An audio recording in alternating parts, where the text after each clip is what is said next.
요한복음 10장 7절로 9절 말씀 우리 같이 읽겠습니다. 그러므로 예수께서 다시 이르시되 내가 진실로 진실로 너희에게 말하노니 나는 양의 문이라. 나보다 먼저 온 자는 다 절도요 강도니 양들이 듣지 아니하였느니라. 내가 문이니 누구든지 나로 말미암아 들어가면 구원을 받고 또는 들어가며 나오며 꼴을 얻으리라. 아멘.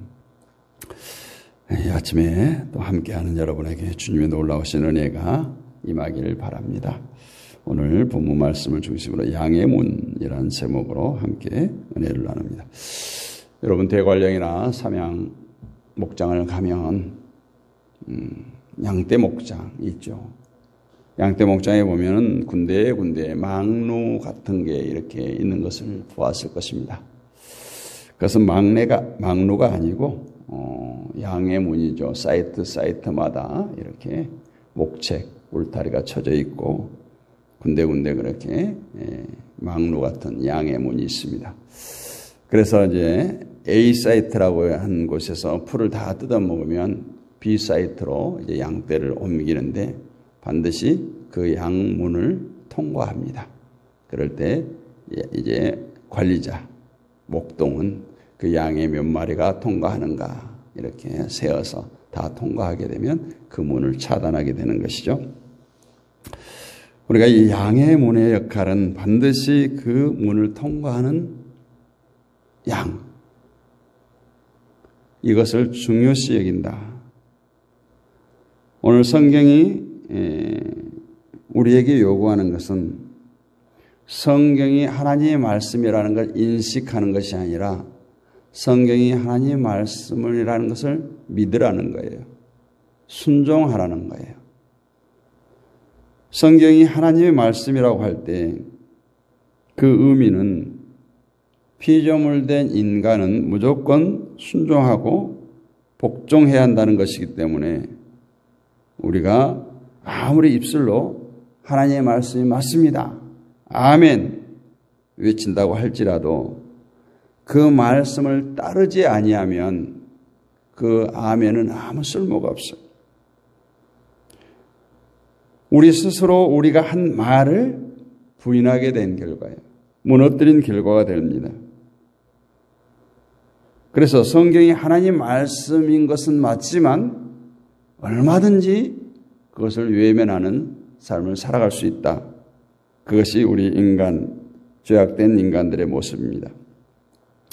성경이 말씀하는 것에 대해서 아무리 예, 맞습니다. 아멘 한다 할지라도 예가 예로 드러나는 것은 그 말씀대로 순종할 때, 예 하면서 그 말씀에 순종하지 않는다면 스스로 자신의 예에 대한 답을 부정하는 것에 지나지 않습니다.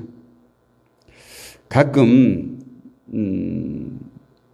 저에게나 또 누군가에게 이렇게 의견을 묻죠. 어떻게 하면 좋겠습니까? 그러면 상대방이 이렇게 하는 것이 참 괜찮겠습니다. 좋겠습니다 하면 열심히 듣기는 들어요. 근데 물을 때는 묻고 전혀 그게 반영되지 않아요. 그냥 자기 뜻대로 자기 고집대로 해요. 권면을 하다가도 권면을 아무리 해도 듣지 않으면 나중에 권면하기가 싫어집니다. 저만 그런가요? 예수님은 이런 비유를 하셨어요. 마태복음 21장에 보면 한 사람에게 두 아들이 있었습니다. 어느 날 두 아들들에게 포도원에 가서 일하기를 원했는데 맏아들에게 먼저 포도원에 가서 일하라고 하니까 맏아들은 예 라고 대답을 했지만 포도원에 가지 않았어요. 아마 다른 데 놀러 갔는지 어쩐지 모르지만 순종치 않았어요. 그런데 둘째 아들에게 일하라고 하니까 처음에는 가기 싫다 이렇게 대답을 하더니 나중에 뉘우치고 가서 포도원에 가서 열심히 일을 했습니다. 그리고 예수님은 이 둘 중에 누가 아버지의 뜻대로 행하느냐 이렇게 묻습니다. 오늘 아버지가 원하는 것은 아버지 앞에서 예라고 하는 대답이 아니라 포도원에 가서 일하는 것이 아버지의 뜻이에요. 우리가 이 점에 주의해야 됩니다.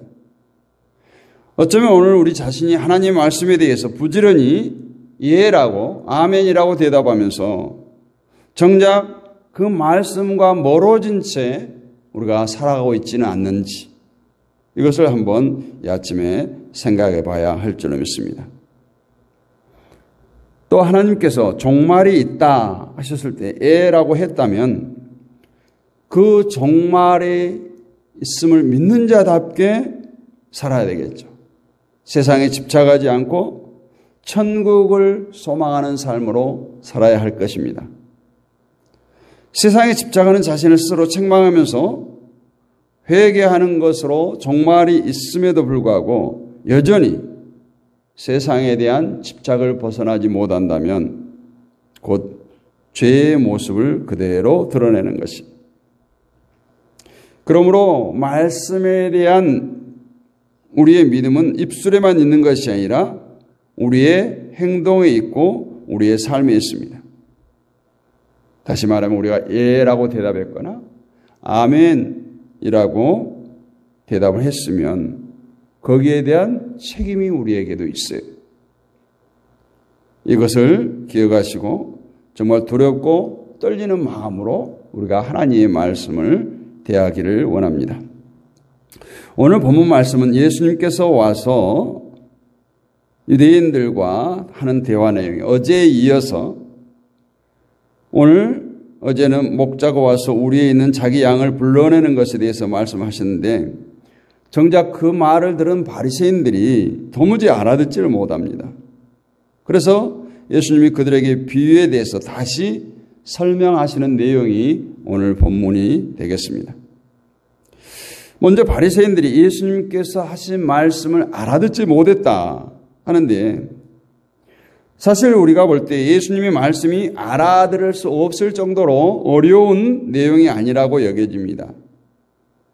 예수님은 무슨 수준 높은 지식적인 단어를 구한 것이 아니고 평소 유대인 사회에서 많이 볼 수 있는 목축을 비유로 들어서 말씀하신 것이기 때문에 분명 어려운 것이 아니었어요.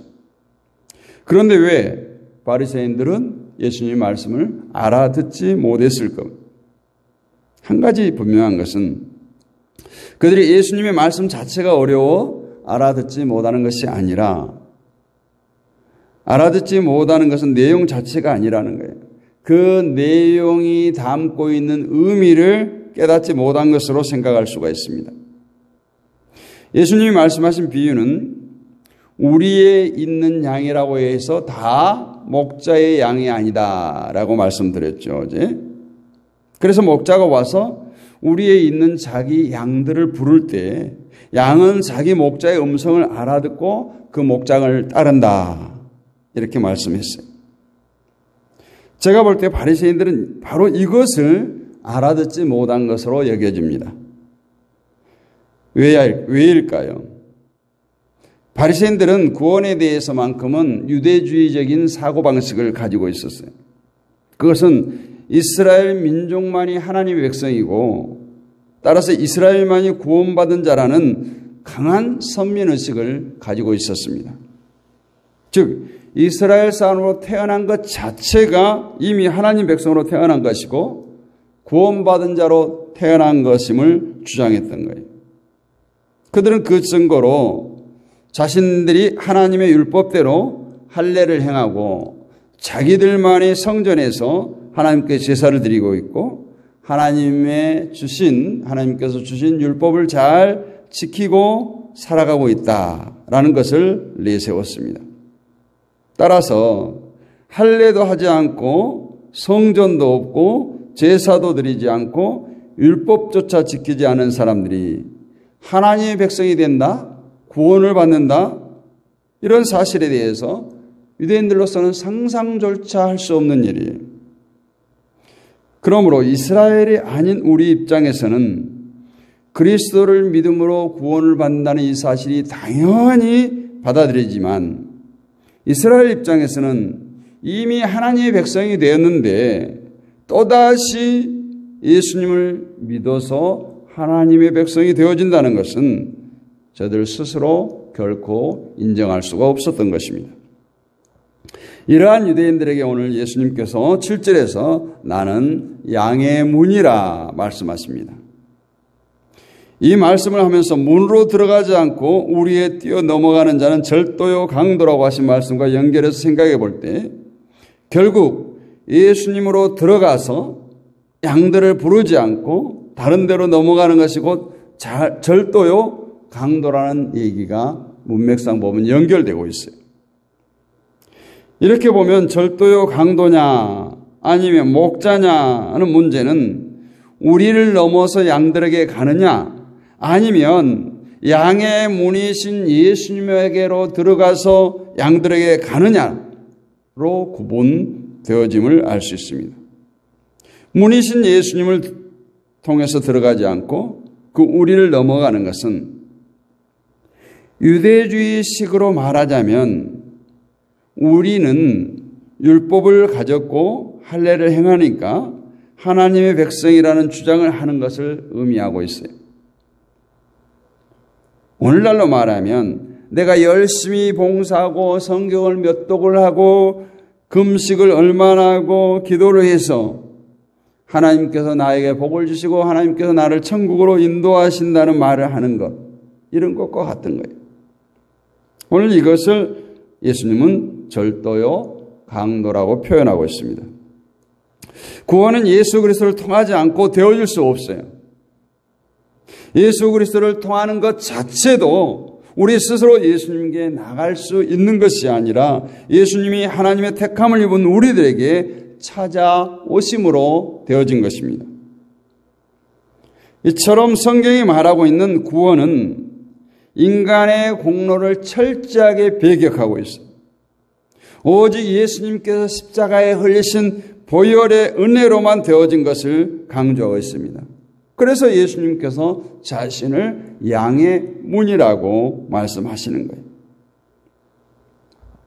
예수님이 곧 목자와 양이 만날 수 있는 통로가 되어진다는 것인데 예수님이 문이라는 것은 예수님께서 죽으심으로 세워진 문을 말하는 것입니다. 그렇다면 오늘 이 문으로 들어간다는 것을 무엇을 말하는 겁니까? 이것은 내가 구원에 참여하게 된 것에는 나의 공로는 전혀 없고 오직 예수님의 죽으심으로 내가 죄에서 깨끗함을 입었습니다 라는 고백이 바로 문이에요. 하지만 이러한 고백이 있다고 해서 성도로서 할 바를 다 했다, 여기서는 안 됩니다. 왜냐하면 앞서 말한 대로 서두에서 말한 것처럼 예라고 했으면 그 예에 대한 책임이 우리의 삶에 주어지기 때문에 그렇습니다. 오늘 포도원지기의 아들, 두 아들의 예처럼 큰아들은 처음에는 안 간다고 했다가 간다고 했다가 큰아들은 가지 않았어요. 작은 아들은 안 간다고 했다가 갔어요. 하나님의 뜻은 어디에 있다고요? 대답에 있지 않아요. 포도원에 가서 열심히 일하는 것에 하나님의 뜻이 있어요. 예수님의 은혜를 고백했다면 끝까지 그 예수님의 은혜를 세우는 자로 살아가는 거예요. 그렇지 않고 예라고 대답해놓고 포도원에 가지 않는 맏아들과 다를 바가 없다는 겁니다. 구원은 우리의 공로로 되어지는 것이 아닙니다. 오직 예수님의 죽으심으로 예수님의 그 피 흘림의 공로가 우리를 구원으로 인도하는 능력이고 힘이라는 것을 믿기를 바랍니다. 그러면 여러분의 모든 삶이 그 믿음을 바탕으로 이루어져야 되겠죠. 이 말은 우리의 행위를 보고 살아가지 말라는 거예요. 이 말은 여러분의 행동이 옳은가 그른가를 생각하지 말라는 것이 아니라 여러분의 행동이 공로가 되어서 하나님으로부터 복을 받을 수 있도록 할 것이라는 그런 생각을 하지 말라는 거예요. 참으로 이것이 딜레마죠. 행함이 없는 믿음은 죽은 믿음이라고 말하면서 어제 뭐라고 말했어? 믿음과 행함은 같은 거라고 했어요.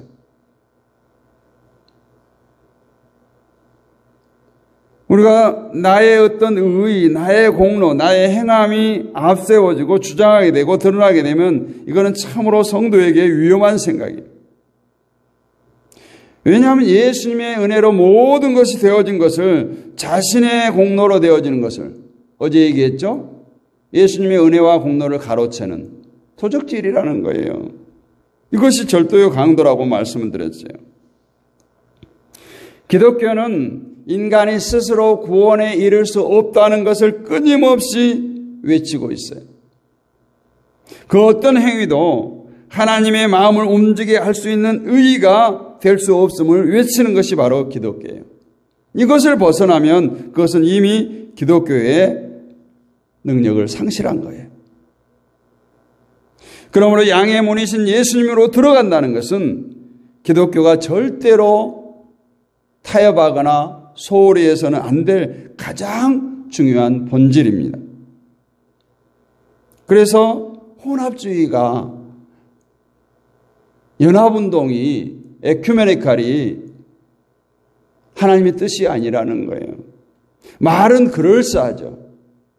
구원은 오직 한 길밖에 없어요. 에큐메니칼 운동을 하는 사람들 보면 예를 들어서 북한산 100군데를 올라간다고 할 때 여러 등산로가 있다는 거예요.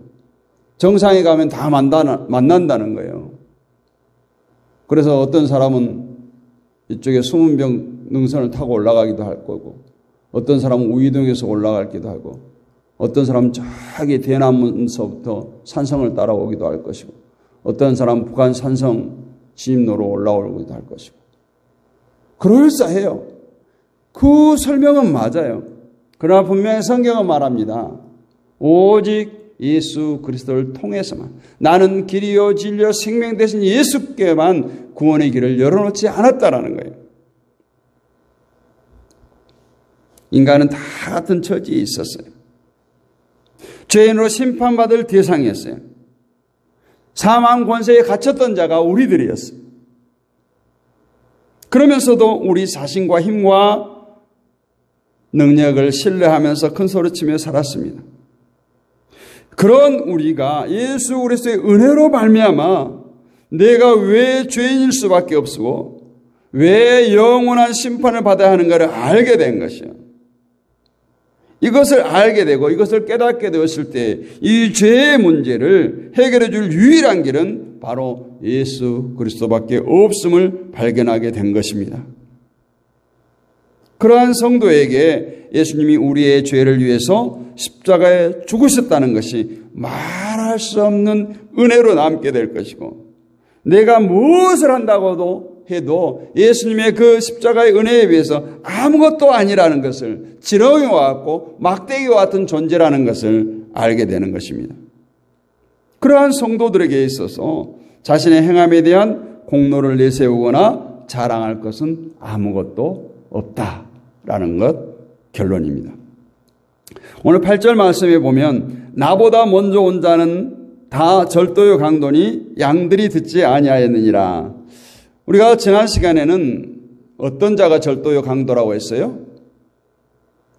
우리를 넘어온 자. 근데 오늘 이것은 시점을 막으라고 했어요. 나보다 먼저 온 자들. 예수님보다 먼저 왔다는 뜻이 무엇일까요? 이것은 양들에게 문이 되는 분은 오직 예수님밖에 안 계시는데, 양의 문이신 예수님이 오기 전에 이미 다른 문을 만들어서 그것으로 양들에게 가려고 한다면 그게 곧 절도요 강도라는 거예요. 그러면 예수님이 오시기 전에 어떻게 했습니까? 예수님이 오지 않았다면 양에게 나가는 문이 없다는 뜻인데 어떻게 해야 되겠어요? 그것은 바로 양의 문이신 예수님을 기다리는 것이 옳습니다. 이것이 바로 구약이에요. 구약은 예수님이 아닌 다른 문을 세워두는 것이 아니에요. 구약은 예수님이 아닌 율법이 문이고 그 문으로 안 되니까 신약에 와서 예수님을 다른 문으로 세우신 것이 아니라는 거예요. 그냥 기다리면 되는 거예요. 구약의 예수님, 구약의 문과 신약의 문이 다른 것이 아니에요. 갈라디아서 3장 23절 24절을 보면 믿음이 오기 전에 우리는 율법 아래에 매인 바 되고 계시될 믿음의 때까지 갖췄느니라. 이같이 율법이 우리를 그리스도께로 인도하는 초등교사가 되어 우리로 하여금 믿음으로 말미암아 의롭다함을 얻게 하려 함이라. 여기 초등교사는 개역 한글 성경에는 몽학선생이라 이렇게 말하고 있어요. 다시 말해서 학교를 가기 전까지 이끌어주는 옛날 유대의 어떤 랍비와 같은 존재죠. 신약은 오신 예수님을 믿는 것이고 구약은 오실 예수님을 기다리는 거예요. 대망하는 거예요. 그것이 구약의 율법이 지향하는 것이었어요. 율법으로서 자신의 죄인됨을 깨닫고 스스로 의를 행하는 것을 포기하면서 의가 되시는 분이 오실 것이라는 기다린 것, 그것이 바로 그리스도를 믿는 거예요. 때문에 구약이든 신약이든 동일하게 양의 문은 오직 예수 그리스도밖에 없는 거예요. 그래서 9절에서 이렇게 말해요. 내가 문이니 누구든지 나로 말미암아 들어가면 구원을 얻고 또 들어가며 나오며 꼴을 얻으리라. 예수님으로 말미암아 구원을 얻을 뿐만 아니라 예수님으로 들어가고 나갈 때에 꼴을 얻는다는 거예요. 예수님에게만 구원이 있고 예수님에게만 양식을 얻을 수 있다라는 뜻이죠. 다시 말해서 예수님 외에는 구원의 길도 없고 우리를 살리는 양식으로 어떤 것도 양식으로 삼지 말라는 거예요. 요즘에 기독교 사학들이 이단들에게 많이 넘어가고 있어요. 정말 이거는 그냥 사회적 현상이 아니에요. 그냥 경제적으로 어려워서 그런 거 아니에요. 이단들이 자기들도 똑같이 우리 기독교들과 똑같다라는 거예요. 세상 가운데 그렇게 증가하는 거예요. 예수 믿지 않는 사람들이 2단, 3단 따지겠어요? 돈 있는 재단이, 돈 있는 재벌이 기독교 학교 사서 장학금 팡팡 주고 학교 시설, 교수들 후한 대접해주고 그런 것을 세상 사람들은 원하겠죠. 우리 기독교 사학들이 분명히 그 사학 이념에, 설립 이념에 보면 분명히 기독교적 이념을 가지고 있어요. 부끄러운 줄 알아야 되는 거예요. 예수님이 아니면 우리에게 그 어떤 것도 있을 수 없다. 믿음도, 은혜를 아는 것도, 그리스도를 주로 고백할 수 있는 것조차도 예수님께서 우리에게 찾아오셔서 되어진 것입니다. 그러므로 성도는 오직 양의 문이 되신 예수님만 자랑하는 것이 옳습니다. 길이요 진리요 생명 되시는 오직 한 길, 그 예수님으로 들어가고 나가는 성도가 되시기를 양의 문 되시는 예수님 이름으로 간절히 축복합니다. 거룩하신 아버지 하나님, 은혜를 감사합니다. 이제부터 귀한 말씀을 나누었습니다. 아버지 하나님, 정말 이 나라, 이 백성들의 모습을 보고 정말 예수님께서 예루살렘을 보고 눈물을 흘렸던 것처럼 우리가 정말 눈물로 기도하기를 간절히 소원합니다. 양의 문 되신 오직 예수 그리스도만이 우리의 소망입니다.